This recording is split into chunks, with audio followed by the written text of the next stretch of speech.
The betrayal that changed everything. How I survived it and started living a gynae. Never thought this would happen to me. I mean, I always heard the stories, friends whispering about affairs, people talking about trust broken, marriages crumbling, but it always seemed distant, like a news headline about someone else's life. Until it hit mine. Hard. I'm Alex, 34, and I was married to Lisa for 7 years. We met in college, laughed at the same dumb jokes, dreamed of the same big, absurd future. From the outside, we seemed perfect. People called us a power couple, which always made me cringe because behind closed doors, we had our fights, insecurities, and disagreements like anyone. But I never imagined she could do this to me. ID started subtly. The little things. First, she would suddenly disappear for late nights at work or get defensive about her phone. She was never overtly cold, but the warmth that had been effortless between us felt thin. I brushed it off at first, convincing myself I was just being paranoid. You know how it goes, you tell yourself, don't be that guy, don't overthink it. But then came the day I found the messages. I was looking for a receipt on her laptop. She had asked me to print something, and I needed the PDF, and her email was open. I shouldn't have looked, I know. That's the thing. About betrayal, it forces you into places you never thought you'd go, driven by gut instinct and the creeping sense that something's off, and there it was. Her inbox full of messages to someone named Drew. At first, I thought, maybe it's innocent, just a friend, right? But the words hit me like a punch to the gut. Can't wait to see you tonight. I hate lying to Alex. I wish I could tell him the truth, but I don't want to hurt him. I froze. My hands trembled. I don't think I even breathed for a solid 30 seconds. I closed the laptop and walked out of the room, trying to act normal. Lisa was in the kitchen, humming. I didn't even know how to start. My mind was a storm: anger, disbelief, betrayal, hurt, and beneath it all, a gnawing question: why me? That night, I pretended I was asleep. Lisa came into our bedroom hours. Later, slipping into bed beside me, her hair smelling faintly of jasmine. I stared at the ceiling, pretending to snore. The smell, the touch, it made my stomach churn. She had been here while lying to me. I couldn't sleep that night. I went downstairs, sat at the kitchen table, and just let it all hit me. All the little moments I thought were normal, the late nights, the unexplained texts, the sudden irritability, they weren't normal. They were signs, and I'd missed them. The next week was hell. I couldn't confront her, not yet. I needed evidence more than the messages. I became a ghost in my own life, observing her, tracing patterns, checking the times she worked late or had girl nights. My friends noticed. I wasn't myself, quiet, withdrawn, distracted. I was consumed. Then came the confrontation, but not the way you'd expect. I didn't explode. I didn't scream. I waited until she was home from work, sat her down in the living room, and just watched. Her smile faltered. She knew. I know, Lisa, I said quietly. I know about Drew. The color drained from her face. She stammered, denied, laughed nervously. Of course she did. That was her defense mechanism, laughing to cover guilt. I didn't yell. I didn't cry. I just stared at her, the quiet rage building inside me like a storm cloud. She finally broke down, crying, apologizing, saying she'd made a mistake, that it meant nothing, that she loved me. And I realized in that moment that love doesn't always make sense. Betrayal can exist, even in love. I didn't know what to do. I didn't know how to feel. Part of me wanted to throw her out immediately. Part of me wanted to forgive her on the spot. But mostly I felt broken. That night, I made a decision. I wasn't going to act rashly. I wasn't going to make choices out of anger. I needed a plan, not just to survive this, but to understand it and maybe to find a way to reclaim myself from the wreckage she'd caused. And that's where my story really begins. Update 1: the days after the confrontation felt like I was living underwater. Everything was muted sounds, colors, even my thoughts. I went to work, but my mind was elsewhere. I'd stare at spreadsheets and emails, but really, I was replaying every conversation with Lisa, every laugh we shared, every I love you that now felt like a lie. I started questioning everything. Did I ever really know her? The intimacy, the trust, the little quirks I adored, were they just performances? Part of me knew I was spiraling, but I couldn't stop. I began to notice her little tells, the subtle signs I had ignored before. How she'd quickly shut her phone when I walked by, how she avoided my gaze, how she started dressing differently at home, almost deliberately. My paranoia became a second skin. I hated myself for it, but I couldn't stop. One night, I stayed up until AM, scrolling through the messages I had found. I found more hundreds of texts, images, late night voice notes. Some were mundane, some flirtatious, and some deeply intimate. The intimacy made my stomach twist into knots. I wanted to delete them, but I couldn't. I needed to remember to feel the full impact. I realized that I had a choice. I could implode here, dissolve into despair, or I could take control. I couldn't stop thinking about revenge, but it wasn't the flashy, destructive kind that movies show. No, this would be slow, calculated, and above all, satisfying in a way that let me reclaim myself. I began documenting everything: screenshots, timestamps, locations, patterns. I created folders on my laptop, each labeled Lie 1, Lie 2, Late Night 1, Excuses. It was obsessive, yes, but for the first time in days, I felt some clarity. At the same time, I needed an outlet. I couldn't carry this alone. I called my friend, Mark, my oldest and truest friend. Alex, you sound like hell, he said when I picked up. I admitted. I found out she's been cheating for months. Mark didn't flinch, didn't ask for details right away. He just listened. That's what friends do. But when I finally told him everything, he groaned, Jesus, man, that's, wow. Yeah, you've got every right to be furious. I can't even imagine. But Alex, what are you going to do? I didn't know. That was the scary part. I wanted to hurt her in some way she would feel, not physically, not legally yet, just emotionally. I wanted her to look at me and realize what she had lost. But more than anything, I wanted to heal myself. That night, I walked the city streets, headphones on, music blaring, just to keep my mind from spiraling. I passed couples laughing, friends hugging, and my chest tightened with this odd mix of jealousy and longing. I thought about our apartment, our life, all the little routines we had, and I hated that she had tarnished them. I started planning small, almost imperceptible shifts in my life. I changed routines, left her to her own devices, and I stopped doing favors for her. Subtly, without confrontation, I was asserting boundaries. And I noticed she reacted. She became anxious, asking me questions, trying to engage me in conversation, trying to charm me back. I realized something chilling. She had been using charm as a weapon all along. Meanwhile, I kept discovering more. Emails, receipts, messages on apps I didn't even know she used. The scope of it was staggering. Every lie, every excuse, every fabricated story suddenly made sense. The betrayal wasn't just emotional, it was strategic. She had constructed this entire parallel life without me knowing. One night, I confronted her again, but this time with evidence. I sat her down, opened my laptop, and silently showed her the folder I had made. I didn't yell, didn't cry. I just let the silence speak. She froze. I saw it, the mask slipping. For the first time, she looked genuinely afraid. Not of me, exactly, but of the consequences. I didn't mean. She stammered. I know you didn't, I said, my voice calm but cold. But you did it anyway. And now we need to figure out what comes next. Her face paled. She had never seen me like this, calm, collected, yet utterly unyielding. She had expected tears, anger, maybe begging. What I gave her was control over her exposure. I was deciding the pace. The next few weeks were a study in psychological warfare. I stayed composed, maintained normalcy at home, but I subtly asserted myself. I changed the locks, monitored accounts, shifted our shared finances subtly. Each action was small but deliberate. Each moment was a reminder I was no longer the naive, trusting husband. I also began therapy. I realized I couldn't just plot revenge. I needed to heal. Talking to someone who didn't know her, who didn't know the intimate details, allowed me to process without judgment. I could cry, scream, laugh, and vent without holding back. I started understanding the difference between justice and vengeance, between self-respect and obsession.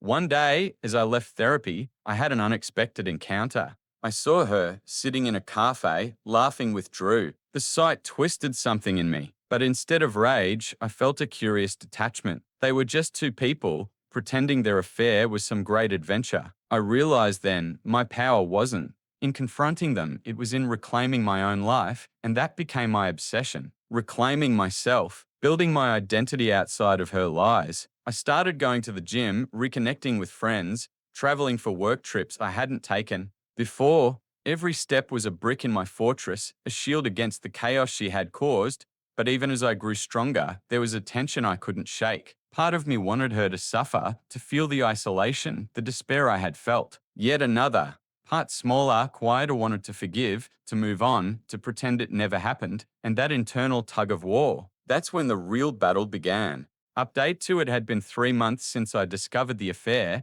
and 3 months since I started reclaiming my life. But just because I was moving forward didn't mean the past wasn't clawing at me. Every night, when the apartment was quiet, I replayed moments: her laughter, her texts, the way she smiled at him. The images invaded my thoughts like unwelcome ghosts. One evening, I came home to find her sitting on the couch, scrolling on her phone. She looked smaller, somehow deflated. The arrogance, the charm, the false confidence, they were gone. I almost felt pity, but I quickly squashed it. I had learned that sympathy could be dangerous when dealing with someone who had deliberately broken your trust. "Alex," she started, her voice careful, almost rehearsed. "Can we talk?" I sat across from her, sipping my coffee slowly, letting the silence stretch between us. I need to apologize again," she continued. "I know I've hurt you, more than I can ever explain. I want to make it right." Her words were almost laughable if they weren't so poisonous. I had heard apologies before, empty, meaningless, designed to manipulate. But this felt different. Not sincere enough to heal, but sincere enough to be afraid. "I've heard enough, Lisa," I said, my voice calm yet sharp. "Apologies aren't going to fix what you've done. Actions do that. And right now, you have a lot to answer for." Her shoulders slumped. I could see the fight leave her. I knew she expected me to crumble, to beg, or to cry. But I didn't. I had spent weeks in therapy, reclaiming my emotions, learning to see clearly, without distortion. Over the next few days, I made a decision. I wasn't going to confront Drew, not yet, not directly. He wasn't worth my energy. Instead, I focused on me. I started journaling every day, recording every thought, every feeling. I started waking up early, running through the city before anyone else was awake, letting the cold air strip away the anxiety, leaving only determination. Then the unexpected happened. One night, Lisa left her phone on the kitchen counter. Something compelled me to glance at it, not to snoop, but old habits die hard. I opened her messages and froze. Drew had sent a picture of them together at some party, smiling, laughing, holding drinks. But beneath that, a message read, "He's onto us. Be careful. She's not as weak as you think." I sat down, heart racing. She thought I was weak. She thought I was still the same man she had manipulated. That was the turning point. I realized I had a choice. I could let this destroy me, as she intended, or I could flip the script entirely. I decided then I would take control, not just for myself, but to ensure that neither of them could touch my life ever again. I began planning meticulously. Not revenge in the petty sense, but protection, strategy, and exposure. I compiled screenshots, logs, everything I had. I researched legal steps, spoke with a lawyer friend, and even consulted a private investigator to confirm Drew's involvement. Every piece of evidence I gathered was a brick in the wall I was building around myself, an unbreakable fortress. But life has a funny way of reminding you that healing isn't linear. One evening, my phone rang. It was my mother. "Alex, I saw Lisa today," she said, voice trembling. "She came by crying, saying she's scared, that she doesn't know what to do." I don't know, son." I froze. The old part of me, the part that still cared, that still hoped, wanted to rush to her, to comfort, to forgive. But I didn't. I told her calmly, "Mum, she needs to deal with her actions herself. I've done enough. Let her face the consequences." And that night, I sat alone, thinking about everything. The pain, the anger, the humiliation, the loss of trust. It had reshaped me. I realized that my life didn't need to revolve around her or her mistakes. My life, my future, my happiness, they were mine to reclaim. The final moment of clarity came unexpectedly. I was walking in the park, listening to music, and I saw a young couple arguing, laughing, holding hands. I remembered my own laughter with Lisa, the way I felt seen, the way I had loved. But then I realized I deserved someone who would never betray me, never manipulate me, never make me question my worth. And I could find that happiness again. That night, I made a promise to myself. I would not let her story define me. I would not let betrayal dictate my life. I would rebuild, stronger and wiser. Lisa eventually left, Drew vanished, and the apartment, once a house of whispers and lies, felt like a blank canvas. And for the first time in months, I felt hope. Update 3: the days after Lisa left were strangely quiet. Too quiet. For weeks, I didn't hear from her, didn't see her car in the driveway, didn't catch glimpses of Drew in town. At first, it felt like relief, but then I realized how much energy I had unconsciously been spending just waiting for the next blow, the next betrayal, the next manipulation. I started sleeping better, but not perfectly. My mind still replayed the moments, her whispers, her betrayal, the casual way she had thrown our years together into the trash. But for the first time, I was no longer spiraling. I was observing, taking stock, learning. I dove into work. My career had been a steady anchor during the chaos, but now I poured even more focus into it. I threw myself into projects, presentations, late night calls, and problem solving. My boss noticed, of course, and commented one day in passing, "You've been on fire lately. Everything okay?" I smiled, a little bitter but mostly resolute. Yeah, just refocusing my priorities. Outside work, I started reclaiming my social life. I reconnected with old friends I had neglected during my marriage. I joined a local running club, met people who laughed, pushed me to my limits, encouraged me without judgment. I even started volunteering at a community center, mentoring young guys who were going through rough patches, divorces, breakups, family strife. Helping them reminded me that pain was universal, but recovery was possible. But one night, everything changed again. I got a text from Lisa. "Alex, we need to talk. I'm messed up. I don't know what else to say. Please, just hear me out." For a moment, my chest tightened. Part of me wanted to respond, to scream, to confront, to throw everything I had collected in evidence back in her face. But I didn't. Instead, I stared at the text for what felt like an eternity. And then I deleted it. It wasn't vengeance that made me do it. It was freedom. Finally, I realized that my life no longer belonged to her story. I could choose whether to let her back in, and I chose not to. A few weeks later, I got an unexpected call from Drew. "Alex," he said, voice low, cautious. "I need to talk. It's about Lisa and me." I felt a surge of anger, the old instinct kicking in. I wanted to yell, to tell him off, to make him feel even a fraction of what I felt. But I didn't. Instead, I listened. Drew was remorseful, terrified. Even. He admitted everything, confessed that he had loved the thrill, loved the secret, but never thought it would explode like this. He apologized for what he did to me, to our lives, to the trust that had been broken. I let him speak, but I didn't forgive him, not fully, not yet. What I did do was something much more powerful. I listened, understood, and then closed the door. Life continued. Months passed. The emptiness Lisa left behind slowly filled with laughter, with light, with my own choices. I started dating again, not casually, not recklessly, but carefully, thoughtfully. I was learning to trust myself, to trust my instincts. One evening, after a long run, I sat on a bench overlooking the city lights. I remembered every betrayal, every tear, every sleepless night. And for the first time, I smiled, not because I had revenge, not because I had closure, but because I realized that I was whole again. I had survived. I had rebuilt. And I had finally chosen myself. The past was still there, a scar on my heart, but scars, I realized, could become marks of strength, not just pain. And as I watched the lights shimmer across the water, I knew one thing for certain: I wasn't just surviving anymore. I was living. Update: for dating after betrayal was like learning to walk again on shattered glass. Every step was hesitant, every touch, every word carried a weight I hadn't expected. I wasn't afraid of being hurt, I was afraid of trusting myself to recognize what was healthy, what was toxic, what was love. I met Emma at a coffee shop. It wasn't cinematic or accidental in the movies kind of way. I spilled my coffee on her notebook by accident, classic clumsy me. She laughed, and I laughed, and somehow, in that moment, a bridge formed. Our first few dates were cautious. We talked about work, hobbies, silly things. Nothing heavy, nothing intimate. I wanted to test the waters to see if I could open up without collapsing in anxiety. Emma had her own ghosts, her own past heartbreaks, and somehow that honesty made it safe to open my own wounds. One night, after a dinner at a small Italian place, I felt the familiar pang of insecurity. I told her my story, not the full nitty-gritty details,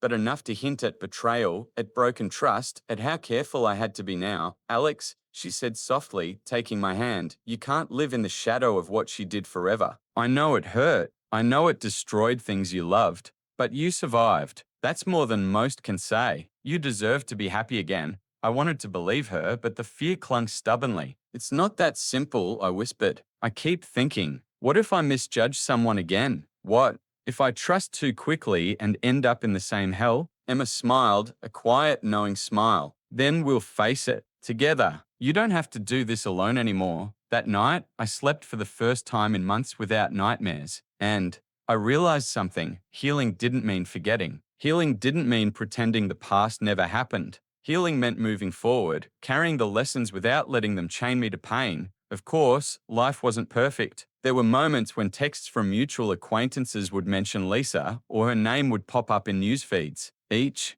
time, a flicker of anger, betrayal, and fear surged. But instead of letting it consume me, I used it as a mirror. I asked myself, did this have power over me? No, not anymore. Work became a sanctuary. Emma became a safe harbor. And slowly, my own house, my sanctuary, started to feel like home again. I even laughed more freely, cracked jokes, and started dreaming about the future. Then came the unexpected twist. Lisa had somehow learned I was dating. I got a cryptic message from her through a mutual friend. I see you're moving on. Enjoy it while it lasts. I didn't respond. I almost didn't feel the old sting. Almost. But that tiny pulse of irritation reminded me how far I had come. I was no longer her victim. I was no longer living for her reaction, her validation, or her chaos. Months later, Emma and I took a weekend trip out of town. Sitting by the lake, she leaned her head on my shoulder, and I realized something profound. I was finally capable of trusting again, not just others, but myself.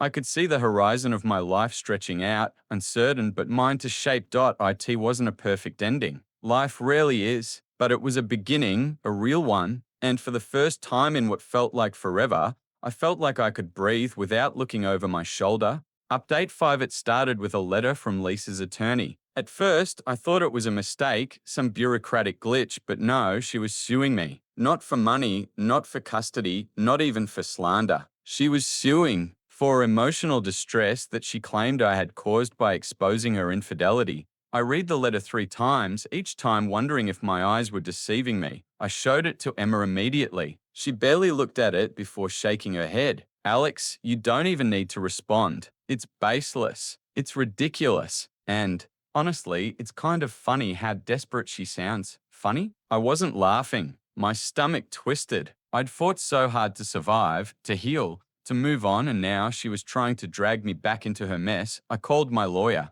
Smart move. He told me bluntly, she's grasping at straws. You've got documentation, proof of her actions, witnesses. This case will not hold, but she'll try to make it messy. Be prepared. I knew he was right, but knowing and feeling are two different things. That night, I couldn't sleep. I went for a drive, circling the empty streets, windows down, trying to let the night air clear my head. I imagined confronting Lisa face to face. I pictured myself calm, controlled, articulate, but the truth was I wanted to yell, to shake her, to make her understand the magnitude of what she had done. The court date came, and it was surreal. Lisa walked in, her posture defensive, eyes darting like a cornered animal. I sat there with Emma by my side, my heart pounding, palms clammy. When her attorney began the case, it was a parade of lies, distortions, and half-truths. Lisa claimed I had humiliated her publicly, as if her own actions weren't the catalyst. But my attorney was ready. He had text messages, emails, witness statements, and even screenshots of her admitting everything. When my turn came to speak, I felt a calm I hadn't expected. Your Honor, I began, voice steady, I understand that people make mistakes. But what my ex-wife did went beyond a mistake. She destroyed trust, betrayed love, and attempted to endanger someone else's life. I have carried the weight of her actions, and I have done everything possible to move forward with dignity. This case is not only baseless, it's a continuation of her pattern of manipulation and control. I respectfully request it be dismissed in full. The judge listened, nodded, and within moments, the case was thrown out. Lisa's face turned red, her jaw tight. I felt a surge of relief so strong it made my chest ache. Justice, finally, in its simplest form. Walking out of the courthouse, Emma squeezed my hand. See, you survived. You're free. And for the first time, I truly believed her. The months that followed were quieter, gentler. Emma and I settled into our life fully. Our home, once shadowed by betrayal and fear, became a haven again. I learned to laugh without guilt, to love without suspicion, and to dream without hesitation. One evening, as we were cooking dinner together, Emma looked at me with that soft, tender smile I had come to adore. You've come so far, she said. I'm proud of you. I felt tears prick my eyes, not from sadness, but from the weight lifting off my shoulders. I couldn't have done it without you, I whispered. Life was imperfect, of course. There were scars, some deep, some subtle, but they didn't define me anymore. I had survived betrayal, survived the chaos, and survived my own doubts. I had reclaimed my life, and for the first time, I felt truly at peace. Lisa's chapter in my life had ended, not with vengeance, but with clarity, justice, and self-respect. And that, I realized, was the greatest revenge of all, living fully, openly, and unapologetically. Update 6, it's been almost a year since the courthouse incident, and every day I feel more like myself than I ever have since before the betrayal. There are mornings when I wake up and the memory of Lisa's face, her lies, even the shock of that night hits me briefly and then it fades, replaced by the warmth of Emma's hand in mine, the sound of our children laughing downstairs, the smell of coffee brewing. That's my reality now. That's my life. Healing, I've learned, isn't linear. There were weeks, months even, when I'd spiral replaying every detail of her betrayal, imagining what I could have done differently, questioning my own judgment. But those spirals became shorter over time, gentler. I realized that forgiveness, in the sense that most people think wasn't necessary. I didn't have to forgive Lisa to move on. I just had to accept that she was a part of my past, not my future. Emma has been incredible through all of it. Her patience, her quiet understanding, and the way she holds me when I can't sleep, or when I relive a memory I wish I could erase, it's taught me the power of unconditional support. I finally understood what it means to be a team, to be loved without conditions, and to trust without fear. We've also started sharing parts of our story with close friends and family. Not the gory details, but enough so they understand what we endured and why certain boundaries are non-negotiable. I've learned that speaking the truth, even the hard truth, diminishes its power over you. Raising our kids has been its own kind of therapy. Watching our son teach his little sister how to stack blocks, seeing their innocent joy, hearing their laughter echo through the house, it's the antithesis of the pain I carried for so long. Every milestone reminds me why I fought to survive, why I refuse to let her actions define the rest of my life. I won't lie, sometimes, when I'm alone, I catch myself imagining what could have been if Lisa hadn't cheated, if our marriage had worked. But those thoughts no longer linger. They're fleeting, ghosts I acknowledge and then let go. I've accepted that some stories don't have happy beginnings or middles, but you can always choose how they end. Speaking of endings,